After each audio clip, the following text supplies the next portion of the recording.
감사합니다. 오늘 참 파송도 하고 성가대 찬양도 너무 좋고 또 하나님 이제 간만에 비도 끊치게 하시니 감사합니다. 오늘 말씀을 믿고 받아들일 때 옥토의 열매가 풍성히 맺히는 말씀의 능력을 경험하게 하여 주시옵소서. 예수님의 이름으로 기도드렸습니다. 아멘.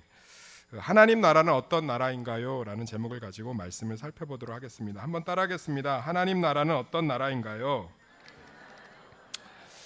우리는 대한민국 국민이기도 하지만 예수님을 믿으시죠? 예수님이 내 죄를 위해 십자가에 죽으시고 3일 만에 부활하심으로 내가 구원받은 걸 믿으십니까? 그럼 이 믿음이 있으면 싫든 좋든 하나님 나라의 백성이에요. 하나님 나라가 어떤 나라인지, 얼마나 좋은 나라인지 관념적 머리로는 이해하는데 우리 삶 가운데 그 나라를 온전히 누리지 못하는 걸 참 안타깝게 생각합니다. 제가 목사님들하고 이번 주에 잠깐 만나서 이렇게 식사를 하는데 이제 그 어떤 목사님이 저한테 묻더라고요. 김 목사님, 그 국민지원금 그죠? 얼마 나오죠? 15만 원 정도 나오죠. 국민지원금 15만 원 나오면 뭐 할 거예요? 그래서 제가 땅콩이나 실컷 사서 먹고 싶어요. 제가 땅콩 되게 좋아해서 막 그런 얘기를 하고 있는데 옆에 있는 목사님이 눈이 동그래져서 뭐라는 줄 아세요? 국가에서 뭐 줘요? 그래서 우리 다 당황했어요. 아니 내일부터 신청하는 거, 월요일부터 신청하는 거 국민지원금 15만 원씩 줘요. 아니 왜 줘요? 누가 줘요? 그래서 이번 정부에서 국민들 다 15만 원씩 준대요. 그래서 어떻게 받아요? 신용카드하고 체크카드하고 뭐 지역사랑 상품권으로 받는데요. 그래요? 와 좋다. 막 되게 좋아하시더라고요. 제가 그걸 보면서 깨달았어요. 9월 21일까지 마감인데 못 받는 사람 있을 수 있겠구나. 정말 그것처럼요. 우리 다 나오는 줄 아는데 모르는 사람도 있어요. 오늘 좀 처음 아신 분 계신가요? 솔직히? 그래도 우리 교인분들은 돈에는 역시 관심이 많으셔서 참 좋습니다. 역시 우리 교인들 최고예요. 근데 그렇게 이제 국민지원금 그분 모르고 계시죠. 너무 좋아하시더라고요. 꽁돈 생긴 것처럼. 하나님 나라도 마찬가지. 우리 이미 하나님 나라에 속해 있거든요. 근데 하나님 나라가 얼마나 좋은지 피부로 잘 느끼질 못해요. 오늘 이 출애굽기가요. 실제로는 하나님이 이집트, 애굽의 파라오의 손에 있던 백성들을 구해낸 이야기이기도 하지만 하나님 나라가 본격적으로 시작된 하나님 나라에 대한 이야기로 가득 차 있어요. 오늘 이 출애굽기의 한복판에서 하나님 나라가 어떤 나라인지, 내가 예수님으로 말미암아 그 나라 시민권자, 백성이 되었다는 게 얼마나 큰 축복인지를 함께 누리시기를 소망합니다. 빌립보서 3장 20절에요. 기가 막힌 이 하나님 나라에 대한 이야기가 들어있어요. 그러나 우리의 시민권은 하늘에 있는지라 거기로부터 구원하는 자 곧 주 예수 그리스도를 기다리노니. 그러니까 우리의 나라가 어디에 있다는 거예요? 하늘에 있다. 하늘나라 백성이라는 거예요. 이 하늘나라 백성이라는 것이 이 국민지원금 내일부터 신청해서 15만 원 쿠폰으로 받을 수 있는 것처럼 실제적인 기쁨과 유익이 되는 시간이 되기를 말씀 안으로 걸어 들어가 보도록 하겠습니다. 목사님 요즘 왜 그렇게 친절한 말투를 쓰세요? 세다며요. 세다며. 나 변하고 있어요 지금. 아주 친절하고 부드러운 말투로 우리 성도님들을 어루만지고 있습니다. 자, 그래서 오늘 말씀 안으로 들어가 보기를 속하겠습니다. 첫 번째로요, 잘 먹고 잘 사는 나라예요. 한번 따라하겠습니다. 잘 먹고 잘 사는 나라입니다. 우리 35절에서 36절을 읽어볼까요? 35절 36절 시작. 이스라엘 자손이 모세의 말대로 하여 애굽 사람에게 은금 패물과 의복을 구하며 여호와께서 애굽 사람들에게 이스라엘 백성에게 은혜를 입히게 하사 그들이 구하는 대로 주게 하심으로 그들이 애굽 사람의 물품을 취하였더라. 아멘. 이 애굽 사람들이요, 그러니까 이스라엘 백성들이 출애굽하면서 막 야밤 도주하듯이 통장하고 집문서만 챙겨서 나온 게 아니고요. 430년 따라해볼까요? 430년. 430년 동안 종살이했던 모든 연봉, 페이, 월급을 다 챙겨 나오게끔 하나님이 하셨습니다. 우리가 생각할 땐 되게 하나님 돈 문제에 대해서 관심 없으실 것 같죠. 그냥 모호하게 축복하겠다 얘기하는 것 같은데, 특히 우리나라는 유교적인 관습, 인의 예지가 있어서 실제로는 돈 문제에 되게 관심 많은데 이걸 직접 꺼내는 걸 되게 남사스럽게 생각하고요, 민망하게 생각하는 분위기가 있어서 교인들도 실제로는 돈 문제에 되게 관심이 많거든요. 그런데 이 문제에 대해서 하나님이 얼마나 깊게 관심이 있는지 연결짓지 못하는 경우가 참 많습니다. 그래서 먹고 사는 문제를 내가 애쓰고 힘써야 되는 문제로 이해하는 분들이 참 많아요. 그런데 성경을 보면 진짜 거의 대부분이 먹고 사는 문제에 대한 이야기예요. 한번 좀 우리가 좀 몇 가지 기억해 보면 예수님은 자신을 뭐라고 표현했죠? 따라합시다. 생명의 밥. 자기를 생명의 밥이라고 표현했어요. 목사님 생명의 떡 아닌가요? 이게 선교사들의 오역이에요. 선교사님들이 조선에 들어와서 조선 사람들한테 물어봤어요. 야, 우리는 빵 먹는데 니네 뭐 먹니? 그러면 그때까지만 해도 서양 사람들의 주식이 빵이라는 걸 이해하지 못해서 빵? 케이크? 그럼 우리는 떡 이렇게 된 거예요. 그래서 떡으로 번역해서 그렇지 원래 원어대로 번역하면 생명의 밥이에요. 예수님 직접적으로 우리의 먹고 사는 문제를 자기의 몸을 빌어서 이야기하고 있습니다. 그리고 마태, 마가, 누가, 요한복음 사복음서에 다 기록되어 있는 유명한 사건이 뭐죠? 오병이어의 기적이죠. 오병이어의 기적도요. 물고기 2마리하고 떡 5개로 5천 명을 먹이신 사건이에요.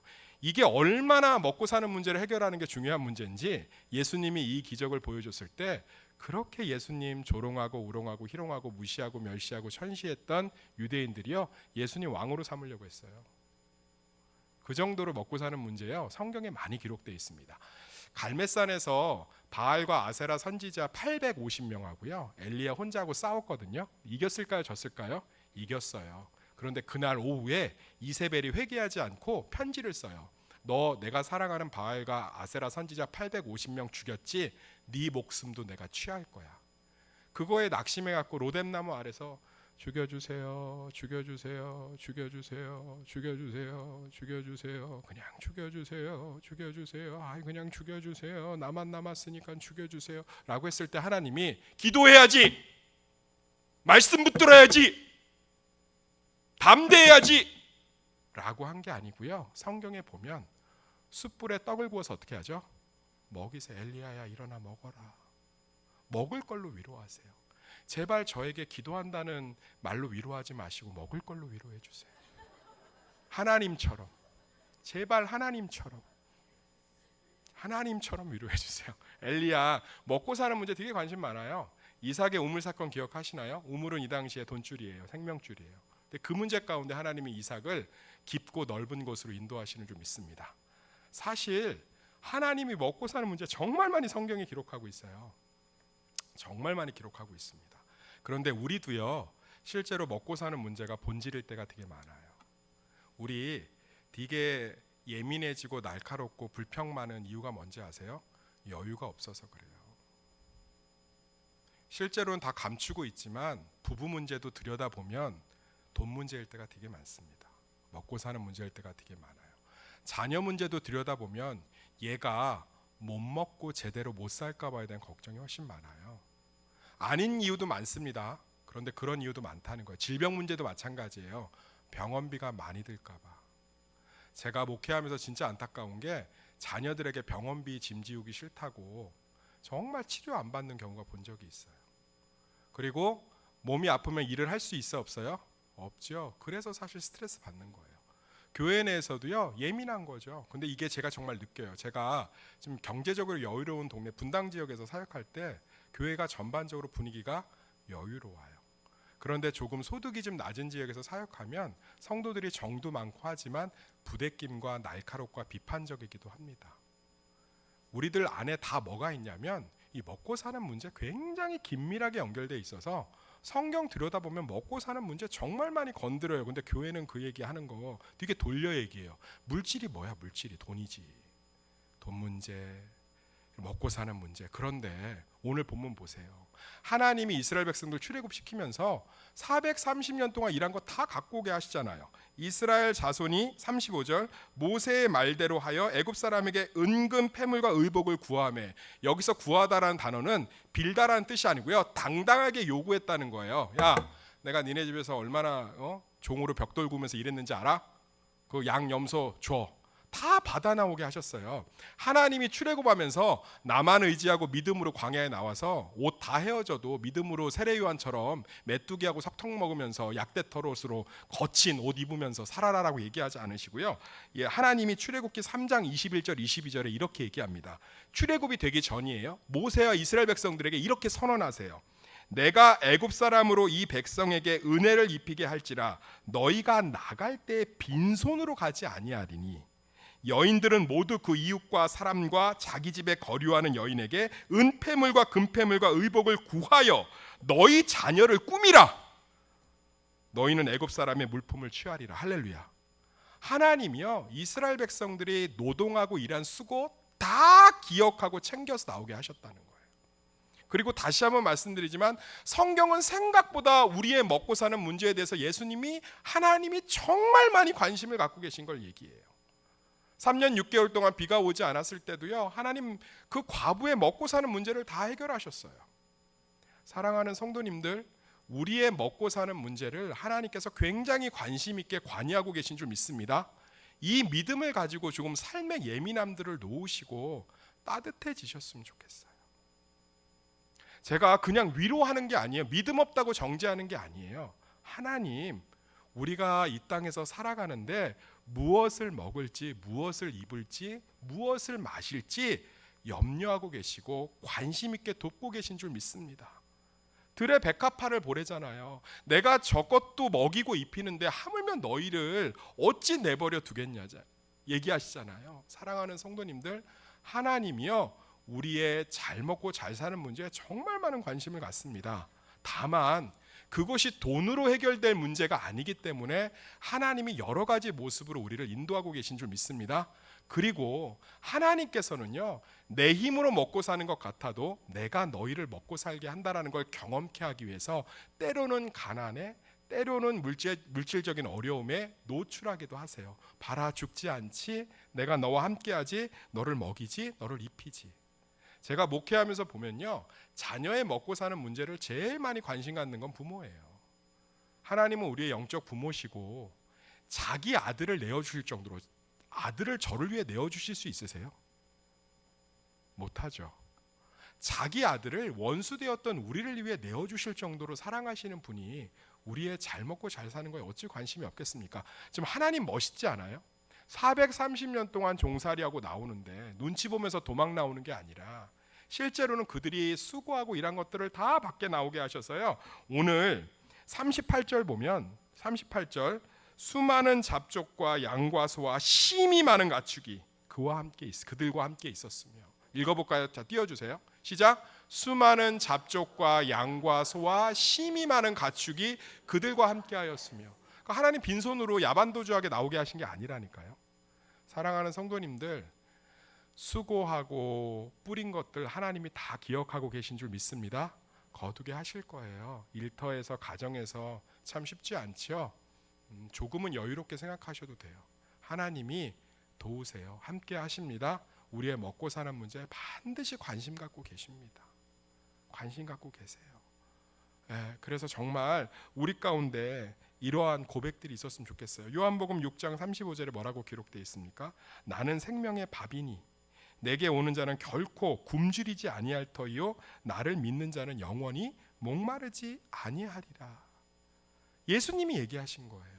우리가 잘 먹고 잘 입고 잘 사는 것에 얼마나 관심이 많은지 몰라요. 그래서 예수님께서, 하나님께서 우리 삶 가운데 모든 것들 가운데 함께하고 계심을 믿고 조금 여유로웠으면 좋겠어요. 그래서 예수님의 사명에, 예수님의 생명에, 영적인 것들에 더 관심을 쏟으셔도 괜찮습니다. 이 중에서 믿음이 좋으셔서 이미 예수님이 먹이시고 입히시는 걸 체험을 해서 그것들을 경험해서 여유롭게, 영적으로 여유롭게 하나님을 소망하는 분들 많아요. 그런데 그렇지 못한 분들은 하나님을 조금 더 믿으셔도 괜찮습니다. 제가 예전에 이런 비슷한 설교를 했는데 설교가 끝나고 전회교회 때 어떤 분이 그러시더라고요. 목사님, 말씀은 너무 좋은데 저는 못 놓겠어요. 제 먹고 사는 문제에 하나님께 다 맡기지 못하겠어요. 제가 그분 보고 믿음 없다고 정죄했을까요? 그렇지 않아요. 그만큼 절박한 걸 알아요. 그분의 사정을.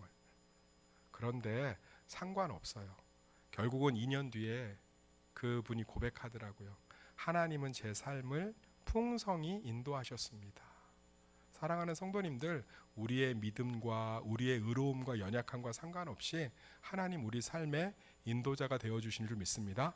430년 동안 수고한 모든 것들 하나님께서 기억하시는 줄 믿습니다. 두 번째로요.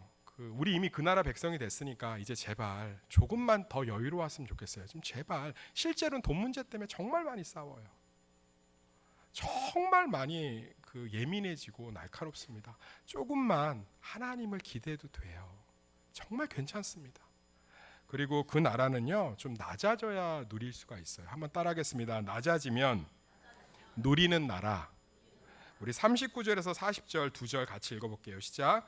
그들이 애굽으로부터 가지고 나온 발교되지 못한 반죽으로 무교병을 구웠으니 이는 이 애굽에서 쫓겨남으로 지체할 수 없었음이며 아무 양식도 준비하지 못하였음이었더라. 이스라엘 자손이 애굽에 거주한 지 430년이라. 우리 고생할 걸 앞두면 잘 먹어야 돼요? 아니면 못 먹어야 돼요? 잘 먹어야죠. 오늘 무슨 날이죠? 초복이에요. 초복. 오늘 초복이에요. 제발 좀 물질 문제에서 나오셔서 좀 세상이 돌아가는 걸 좀 보시길 소망합니다. 오늘이 무슨 날이라고요? 초복이에요. 뭐 먹는 날이죠? 강아지요? 오늘 뭐 먹는 날이라고요? 삼계탕, 장어, 낙지, 뭐 여러 가지 수박 이런 거 먹는 복날이에요. 복날의 유래를 아세요? 제가 이렇게 설교 준비하면서 검색하니까 되게 재밌더라고요. 복날의 유래는요, 가을 거지를 위해서 잘 먹이는 거래요. 그러니까 가을이 되면 이제 추수하고 고생하잖아요. 그래서 머슴들 뭐 하는 거예요? 닭이라도 쌀만 먹이던 것이 유래가 됐대요. 그래서 복날에 삼계탕도 먹고 보양식을 먹으면서 여름 잘 나서 가을 거지 자라라고. 그렇게 원래 고생할 거면 이제 먹여야 돼요. 그러면 이스라엘 백성들 하나님의 은혜로 이렇게 다 받아서 나오고 이제 광야에서 광야 생활 시작이면 잘 먹여야 되는데 하나님이 뭐라고 그러죠? 무교병하고 쓴나물을 먹으라고 해요. 그리고 그 무교병과 쓴나물을 먹는 걸 꼭 지키라고 합니다. 그래서 오늘 출애굽기 12장은요 6월절의 시작인 성경이기도 해요. 6월절은요 기네스북에 기록되어 있습니다. 인류가 현재까지 국가적인 행사로 가장 오랫동안 끊임없이 지키고 있는 절기예요. 5,000년이 넘었어요. 지금도 이스라엘 백성들은 이 6월절이 되면 뭘 먹는다고요? 따라하게 무교병, 쓴나물. 쓴나물은 뭐 쓴바기 나물 이런 것도 우리나라가 좀 와닿는데 무교병이 뭔지 모르죠. 제가 무교병을 선교사한테 선물 받아서 먹어보고 이거 우리나라 이 과자하고 비슷한데? 라고 했던 게 있어요. 우리나라에서 이 과자가 무교병하고 되게 비슷해요. 뭘까요? 여기 아이비 참크래커 제가 갖고 왔어요. 진짜 이렇게 생겼어요. 물론 이 당시에 거먹는 건 그렇게 안 생겼겠지만 이스라엘에서 파는 무교병이 진짜 비슷하게 이렇게 생겼어요. 먹어볼게요. 아무 맛이 없어요. 그랬더니 일부 예배 때 난리가 났어요. 뭐 아이비를 좋아한다느니 목사님 뭐 아이비에 대한 모독이라느니 뭐. 알겠습니다. 저는 단 게 좋아요. 그래서 이 아이비 별로 맛 없죠. 참크래커. 근데 요게 무교병하고 맛도 비슷하고 모양도 좀 비슷합니다. 그러니까 반죽을 넣어서 부드럽게 파리바게트에서 파는 빵이 아니라 이렇게 딱딱하고 아무것도 없는. 근데 왜 이걸 먹게 하셨을까? 왜 이걸 6월절에 우리가 명절이면 잘 먹어야 되잖아요. 송편에 산적에 잡채에 잘 먹어야 되는데 유대인들은 6월절 절기에 꼭 무교병과 쓴나물을 먹게 하셨어요. 그건 기억하라는 거예요. 너희가 무교병과 쓴나물을 먹는 존재였다는 거예요. 그걸 내가 핏값으로 6월절날 너희를 사왔다는 거죠. 그래서 누리고 있다는 거예요. 사랑하는 성도님들, 우리가 어떤 존재인지를 하나님 앞에 겸손하게 받아들이면 지금 즉시 하나님의 나라의 풍성함을 누릴 수 있습니다. 제가 목사잖아요. 나 담임 목사야 라는 것들을 움켜쥐면 세상에 불평, 불만, 하나님 나라를 누리지 못하고 내 나라를 누리게 됩니다. 그래서 쓴 열매, 아픔의 열매, 교만의 열매들을 맺어요. 그런데 제가 죄인이야. 무교병과 쓴나물을 먹을 수밖에 없는 죄인이었. 애굽의 종살이하던 종이었다는 걸 깨닫고 나면 이 강단에서 하나님 말씀을 전하는 것 자체가 감사가 되고 기쁨이 됩니다. 우리요 무교병과 쓴나물 먹는 존재였는 줄 믿습니다. 그런데 하나님의 은혜로 이 자리에 앉아 있는 줄 믿습니다. 그럼 하나님의 나라를 누릴 수 있는 거예요. 이번 주에 한 후배가 이제 개척교회를 하는데 큰 교회에서 한 네 가족이, 그러니까 4명이죠. 한 가족이 등록을 했는데 4년 전에 너무너무 목사님 사모님을 힘들게 했대요. 그분들이 항상 하는 말이 뭐냐? 이 교회 수준이, 이 교회 수준이, 이 교회 수준이, 이 교회 수준이. 그래서 정말 너무너무 힘들더래요. 껌뜻하면 이 교회 수준, 이 교회 수준, 이 교회 수준. 그래서 나중에 2년 차 됐을 땐 사모님하고 맨날 기도했대요. 수준 맞는 교회로 가라 제발 좀. 아니 그러니까 수준 맞는 교회로 가시면 되잖아요. 왜 여기서 열등감 드러내고 교만 드러내고. 그러니까 맨날 기도했대요. 하나님 그냥 수준 맞는 교회로. 이 교회의 수준이 성가대를 하고 이 교회의 수준이 뭘 하고 나면 이 교회의 수준이. 맨날 기도했대. 그래서 형님 어떻게 됐어요? 그랬더니 근데 이분이 말씀의 은혜를 받더니 자기가 죄인이라는 걸 깨닫고 나니까 두 부부가 그렇게 교회의 작은 것에 감사하고 지금은 너무너무 목회를 돕는다는 거예요. 제가 그 말을 듣고 되게 은혜를 받았어요. 2년 전에도 4년 전에도 이분에게 교회는 소중한 하나님의 은혜였는 줄 믿습니다. 그런데 교만한 거예요. 무교병과 쓴나물이 아니라 나는 애굽 가마 곁에서 부추에다 고기 먹는 사람이야. 이 교회의 수준이 내가 감히 무교병 먹고 쓴나물 먹고 만나 먹고 메추라기 먹고 어디. 그럴 땐 서로 지옥인데 내가 무교병에 쓴나물 먹는 존재인 걸 깨달으면 너무너무 하나님이 주시는 만나 메추라기가 은혜가 되는 줄 믿습니다. 우리 교회 성도님이 제게 글을 하나 보냈어요.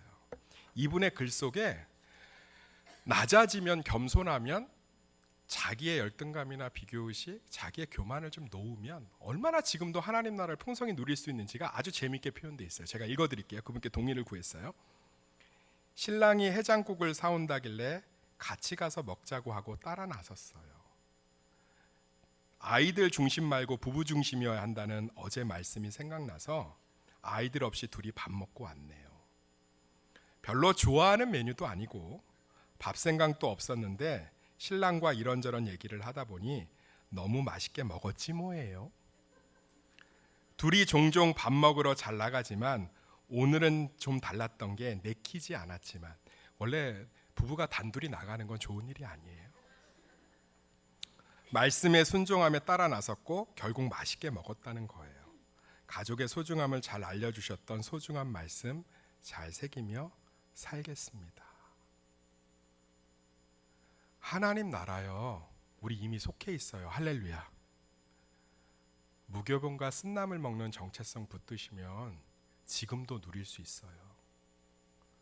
하나님이 나 잘 먹고 잘 사는 거 굉장히 관심 많다는 거 말씀 안에서 받아들이면 여유로울 수 있어요. 맡겨드릴 수 있어요. 그분의 십자가를 질 수 있어요. 좁은 길을 갈 수 있어요. 서로를 축복할 수 있어요. 말씀의 결론을 맺을게요. 제가 돈 걱정, 사람 걱정, 건강 걱정, 제 미래 걱정이 될 때마다 가끔 혼자 본당에서 기도하다가 부르는 노래가 있습니다. 불러드리면서 좀 마치려고 해요. 돈으로도 못 가요 하나님. 이게요 즐거운 노래가 아니고 혼자 구슬피 울면서 부르면 되게 처량해요. 돈으로도 못 가요 하나님 나라, 힘으로도 못 가요 하나님 나라, 거듭나면 가는 나라 하나님 나라, 믿음으로 가는 나라 하나님 나라. 그래도 우리 2부는 좀 배우신 분들이 앉아있네요. 성경학교 출신들이. 1부는 아무도 없던데. 벼슬로도 못 가요 하나님 나라, 지식으로 못 가요 하나님 나라, 거듭나면 가는 나라 하나님 나라, 믿음으로 누리는 나라 하나님 나라. 우리요 싫든 좋든 예수님 때문에 세상에서 가장 좋은 나라 하나님 나라 시민권자입니다. 믿음으로 거듭남이라는 겸손함으로 하나님 나라를 이번 주부터 누리시기를 예수의 이름으로 축원합니다. 기도하겠습니다. 하나님, 430년간 종살이했지만 그냥 나오게 하지 않으시고 다 가지고 나오게끔 하셨습니다. 광야에서도 구름기둥 불기둥 만나 매출하게 의복이 헤어지지 않고 반석에 물을 내시면서 그들에게 날마다 먹고 사는 문제를 책임져 주셨고, 가나안 땅을 젖과 꿀이 흐르는 땅으로 표현하시며 인도하시며 그들에게 풍성한 삶을 허락하셨습니다. 그 하나님이 나와 함께 하시며 영원히 변치 않으시며 내 모든 것에 관심을 갖고 계신 줄 믿습니다. 그리고 겸손히 내가 무교병의 쓴나물을 먹을 수밖에 없는, 내 힘으로는 절대로 벗어나지 못했던 삶을 하나님이 유월절 핏값으로 예수 그리스도의 보혈로 구원하셔서 그 나라의 백성이 되게 하신 것을 받아들임으로 말미암아 날마다 그 나라를 겸손하게 누리게 하여 주시옵소서. 수준 안 맞는다고 고백하는 교만한 마음이 아니라 내가 죄인임을 깨닫고 주님 앞에 낮아지는, 하나님이 주시는 모든 것을 누리는, 거듭나고 믿음으로 누리는 하나님 나라를 매 순간 경험하게 하여 주시옵소서. 예수님의 이름으로 기도드렸습니다. 아멘.